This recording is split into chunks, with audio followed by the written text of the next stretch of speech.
a dund ci tabaski loo xam ne duñ ko fàtte bu mukk mu di góorgóorlu ba jënd sa xarum tabaski indi sa kër yeew ko ay njóobeen ginnaaw wala yeewi ko yóbbu ci ñu ko mës a dund am na kenn ki ci l'observateur xëy dajal nee na leen li ñu ko sàcc ci xaru tabaski kenn xamul nu mu toll ba tax na léegi bu guddi jotee xarum tabaskeem ci biir salle de bain la koy dugal ngir bañu sàccal ko ko.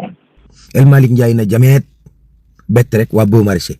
di leen yedd te naan leen nañ yërëm askan wi ndax ñi gën a néew doole ci ñoom ku daa paas 7500 di dem dëkkam di julli nga jël paas bi doublé ko 15000 francs am nañu mu ñëññiloo ci chauffeur si ñoo xam ne fa ñu matt ne du dagg moom da naan na dagg rek waaw ñu xërñee ñi moom. Petrosen lépp na ñetti contractant mooy ñi nga xam ne ñoo jóge bitim réew yor seeni milliards ñëwoon fii di liggéey ak ñun ci pétrole beeg gaz bi BP Woodside ak Cosmos lu war a tollook 884,99 millions de dollars yu waa Sénégal war a fay. Ça fait froid dans le dos waa Emedia ñoom it nee nañ dañoo bloqué seeni compte duñ def avance tabaski ña fay liggéey daal dañoo musuñoo jot avance tabaski te ñoom ñu ngi laaj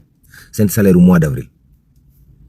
Convention des jeunes reporters daal ne nanguwuñu benn média di laqatu ci ay problème fiscal am pour bañ a respecter ak yelleefu liggéeykat yi. Dégagement collatéral foofu lay am moom waa ji nee na moom xaram daf ci wóoluwut sàcc ci ba ci salle de bain la koy tëj. foofee ca diwaanu Ziguinchor daal di wax nag ci ab nit bu nga xamante ni daal dañoo fekk foofu ab néewam daanaka sax yaram bi commencé woon soppeeku moom nag ñu ngi ko fekk sax ci fleuve bu Niaguis nekk ci département bu Ziguinchor moom sax daanaka ay nappkat ñoom ñoo daal di découvert mbir moomee ne bi mu amee sax la ñu daal di woo ña nga xamante ni ñoom ñoo di waa gendarmerie bu brigade bu Niaguis ñoom nag sax daal di ñëw def constat wu mbir mi waaye tam fexe daal ba identifier ni wax xale boobee nga xamante ni mu ngi wokki turu Antoine Gomis daal di am fukki at ak juróom-ñaar moom nag itam ay xibaar sax ñu ngi ñuy xam ne ni que daal daanaka ay fan a ngi nii ay mbokkam ñu ngi ko doon wër waaye ne moom nag nekkoon na xale bu nga xamante ni daal daanaka ànduroon ak sa comme à 100% lu ci mën ci am daal jamono bii nag gendarmerie daal dina ibbi ab enquête ngir xool ana dëgg-dëgg lan moo waral mbir moom ñu daal di wax itam ci brigade bi nga xamante ni moom moo di brigade du 40e département du Sénégal ñoom nag daal nañuy démanteler benn réseau bu nga xamante ni daal dañ doon def li nga xamante ni moom moo di trafic de drogue diggante Kër Massar Pikine ak Thiaroye ñoom nag sax daanaka ñu ngi leen daal di jàppee ca bërëb bu nga xamante ni ñu ngi ko doon waaj a dëgmal yoroon li nga xamante ni moom moo di seeni oto yor toll ci juróom benn kilogramme chanvre indien waaye yor nag 25 grammes de hashish nekk nag ab drogue bu nga xamante ni daal dafa daal di for loolu ñoom nag sax daanaka ci kër ga nga xamante ni yóbbu nañ leen fa ngir def lii di seen enquête daañu leen fay fekk itam ay moto ak ay ordinateurs yu nga xamante ni ñoom trio boobee ñoom ñoo ko daal di sàcc lu ci mënti am daal enquête boobee tax na daal ñu xàmmee ni que daal ñoom ñooñee dañoo lëkkaloo woon ngir def ay ñaawteef. gannaaw loolu nag ñoom ñu jébbal leen ka nga xamante ni moom moo di enquêteurs yi waaye sax daal nañ leen di yóbbu ca kanamu tribunal ba. mu nekk nag mbir mu nga xamante ni nemmeeku nañ ko loolu ci diggante Kër Massar ak li ko wër moo di wàllum daal jëfandikoo bi nga xamante ni yenn ci ay xale yi dañ koy jëfandikoo lii di drogue. ñu daal di wax itam ci beneen nit bu nga xamante ni daal moom dañ ko daal di fekk mu daal di génn àdduna ci néegam moom nag sax gis nañ ni que dañ ko daal di butti ay paaka yu bëree bëri ci yaram ba gannaaw nag ñu loolee la ay samba booy daal di yóbbu la nga xamante ni moom moo di moto mbir mi nag mu ngi am foofee ca Manda douane mu nekk nag mbir mu nga xamante ni gannaaw ba ñu nemmee ko lii di ab néewam la ñu daal di jël néewam yóbbu ko foofee ci hôpital ngir amal autopsie bi lu ci mënti am daal itam gendarmerie bi nga xamante ni moom moo dëkk ci gox boobee daaj nañuy def li nga xamante ni moom moo di constat yi waaye itam ibbi ab l'enquête ngir xool ana lan moo waral dëgg-dëgg mbir moom parle de nouvelles tensions entre QVS, comprenez Qualité Végétale Sénégal et Nouvelle Ville. Et là, il a été question de pneus brûlés avec des travailleurs en furie qui haussent le ton. Que retenir à ce sujet? Sinon, l'affaire sur le déguerpissement de Qualité Végétale Sénégal, Thiès, dans la commune de Keur Mousse, revient encore au devant de l'actualité. Et l'actualité porte sur un fait clair, c'est-à-dire cousu de fil blanc, comprenez les travailleurs de QVS QVS semble être plus déterminé, c'est-à-dire sur le pied de guerre pour croiser le fer avec les autorités de nouvelles. Ce n'est pas à vil prix. Eh bien, ce n'est pas à vil prix que Mbaye Seck, conseiller technique du directeur général en charge de la communication de QVS, vend ses propos. En d'autres termes, les travailleurs de QVS entendent veiller de jour comme de nuit désormais pour avoir gain de cause. Et pour faire dans un rapport de cause à effet, il y a critique. Le journal parle d'exploitation et d'exploitation du site de Mbour 4. Pourquoi faire? Eh bien, pour nous dire qu'en réalité des réalités, monsieur le président, son excellence Koroke Bassirou Diomaye Faye fait la part belle, aux promoteurs. S'agit-il là d'une bonne ou d'une mauvaise décision? Pour l'instant, une décision de justice intéresse à plus d'un titre le point actu ce matin. Le journal, en tout cas, de parler de ministère de la Santé, a cédé marché gré à gré de 71 milliards avant de renseigner, la Cour suprême, la Cour suprême rejette la requête, des fournisseurs. De quoi s'agit-il exactement? Retenons en tout cas d'après le point actu que les avocats avaient demandé sa révocation. Il les a privés de parole, puis a délibéré directement sur le fond. Alors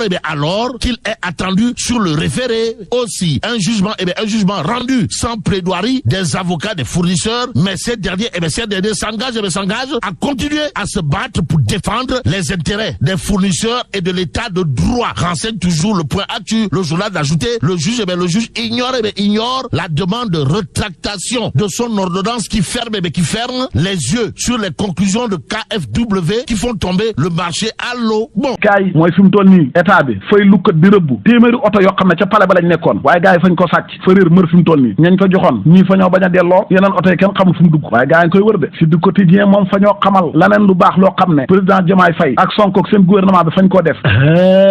yow seetal xam nga état bi rawatina bi Macky Sall nekkee président fa ñoo yoraloon bor bu bari fukki milliards ak juróom hôpital yeeg barabu fajukaay yi ci Sénégal si du quotidien nag nee na Bassirou Diomaye président fay na leen fukki milliards léegi juróomi milliards rek la leen desal ñu ki démb loolu lu baax na révélation yéen a kaay mel ni ko naan ko président la am ca centre Talibou Dabo du jàmm de war ngaa dem lijjanti ji ko prestataire ña ngay sàkku ñeenti weeru salaire yoo xam ne fayuñ leen tàggat yaram euro 2024 ca tubaab ya tey lay tàmbali bu 19h jotee Allemagne mooy bal ak Écosse record yéen a kaay ne Angleterre nag ak France boo moytul ñoo nar a jël kubba ikaay bi def taxaw seetlu ci subvention bi nga xamante ne état bu Sénégal génnee na ko ngir mën a wàññi dund gi ne ëpp na 53 milliards de francs CFA yéen ikaay bi ne waaye nag attention mesures yi nekkagul loo xamante ni dañ koy appliquer ci saa si ndax am na beneen réunion boo xamante ne ni ci semaine ba la ñu jëm état bu Sénégal dina ko amal ngir mën a jàpp nag date officielle bi ñuy commencer appliquer nag mesures yi nga xam ne état bi jël na ko te état bu Sénégal sax yemul ci loolu ndax dina encadrer mesures yi ni mel fexe ba gox bu nekk laa la wax mu am ay ndaw yoo xam ne ay volontaire la ñuy doon di imposer na commerçant yi mesures yi nga xam ne état bu Sénégal jël na ko moo xam ci marché yi moo xam ci biir boutique yi gone yooyu ay lanceur d'alerte la ñuy doon ci ñi nga xam ne duñu respecter nag mesures yi état bu Sénégal jël te ay sanction na boo moytul dina ci tegu l'observateur def taxaw seetlu ci prix denrées alimentaires yi nga xamante ni wàññi nañu ko yéenikaay bi ne am na ci nag lees waxul ndax bu ñu xool ba xool état bu Sénégal gii mesures yi mu jël laa la wax acteurs yi am na ñoo xamante ni d'accord ju ci ndax kenn consulté wu leen boulanger yi ñoom dañoo croiser les bras ndax ñoom tamit nee nañu kenn laaju leen seen xalaat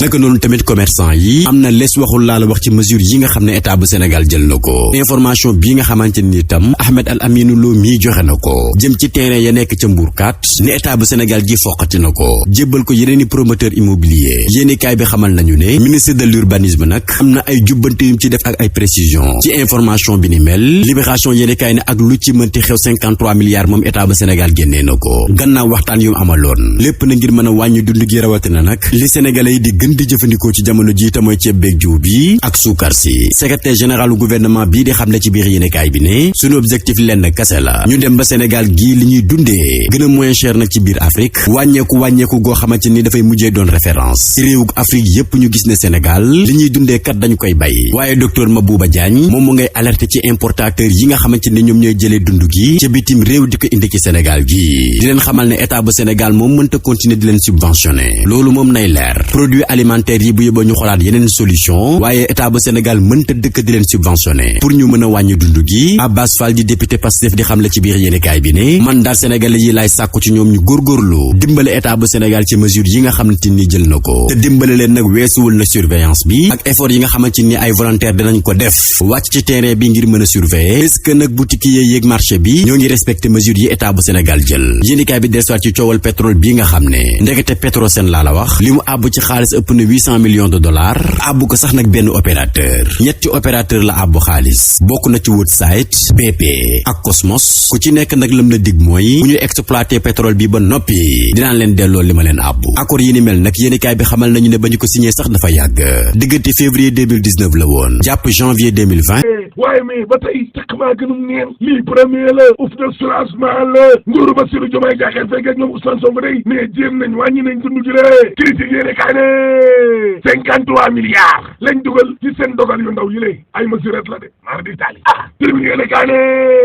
wàññi njëg yi day wàññi gi dee du wàññiw dara une baisse insignifiante waaye mar di tali nga xam ne jamono ji ñoo ngi koy ŋawte ci réew mi rek dee ko dégg maanaam turu wàññi la li ñu ci wàññi du dara loole nag journalu Bougane Gueye Dany bi de la Tribune moo ko xëy fësal ci xët mu njëkk nee na régime bi jamono ji dañuy taf yëngala ndax wàññi bi nga xam ne wax nañu ko du wàññi boo xam ne mën naa jëriñ dara askan wi journal bi nee na lu jëm ci wàllu wàññi mburu mi nag ñi nga xam ne ñooy fédération des boulangers du Sénégal ñoom nag nee nañu mburu mi mënuñu ko wàññi te li nga xam ne mooy farine bi wàññiwuñu ko ndax mbootaay gi ëmb boulangers yu Sénégal ñoom nag nee nañu réunion bi nga xam ne def nañu ko ak Ousmane Sonko dañu ko waxoon na ko saako farine bi bu ñu ci wàññi lu toll ci 7000 francs wala 6000 francs mburu mi dinañu ci mën a wàññi lu toll ci 25 francs waaye nag mburu mi bu ñu ci wàññee lu toll ci ñetti dërëm loolee ay jafe-jafe rek li yëndee ndax maanaam boo demee ci boutique bi ngir mu am weccee ñetti dërëm ba di la weccee loolee ay benk ñénk la ndax gis dërëm ci réew mi ak ñaari dërëm ci réew mi loolee mën naa jafe waaye li am ba de sall mbootaay gi am boulanger yu Sénégal ñoom nag nee nañu mburu mi mënuñu ko wàññi te farine bi duñu ko wàññee ñu baaxu jëm ci lamb jar sunu lamb yëgle kaay bi ne jàkkaarloo Pambay 2 ak Dame Sène jàpp nañ ko juróom-benn fan ci weeru sulet ci arène nationale bu Sénégal waaye tamit jàkkaarloo guy gi Ada Fass fanweeri fan ci weeru juin gi lay moom guy gi nag borom simpi nee na bëgg-bëggam kay mooy am ndam lu rëy ci kaw Ada Fass doomi Ndakaaru bi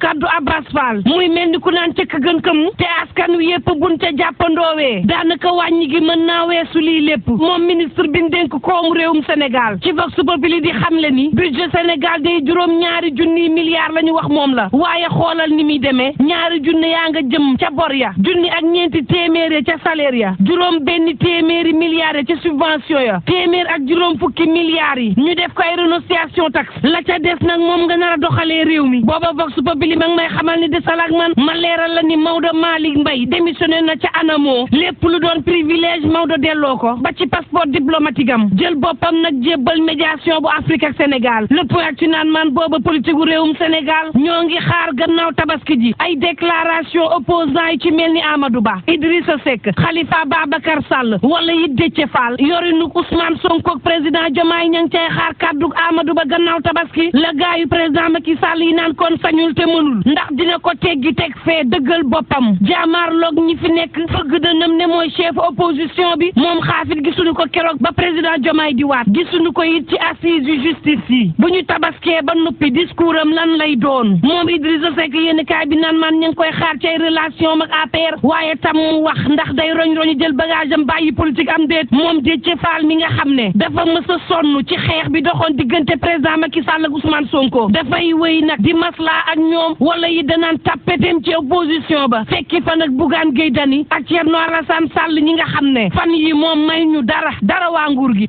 Peu pertinent, intime conviction de Dakar Times, qui est convaincu qu'il est plus pertinent d'agir sur les revenus des travailleurs que de baisser les denrées. Selon le confrère, il fallait impliquer les importateurs de riz, de blé, les producteurs de sucre, les meuniers et les commerçants détaillants dans le processus. Retenez que 10 sur les 15 milliards de dettes dues aux structures de santé dans le cadre de la couverture sanitaire universelle ont été payées hier jeudi par la CNCSU. Information à lire dans les colonnes de Sud Quotidien et de Rewmi Quotidien. Au même moment, El Malick Ndiaye, le ministre en charge du transport terrestre, a remis à Thiès 500 taxis à gaz à 20 GIE.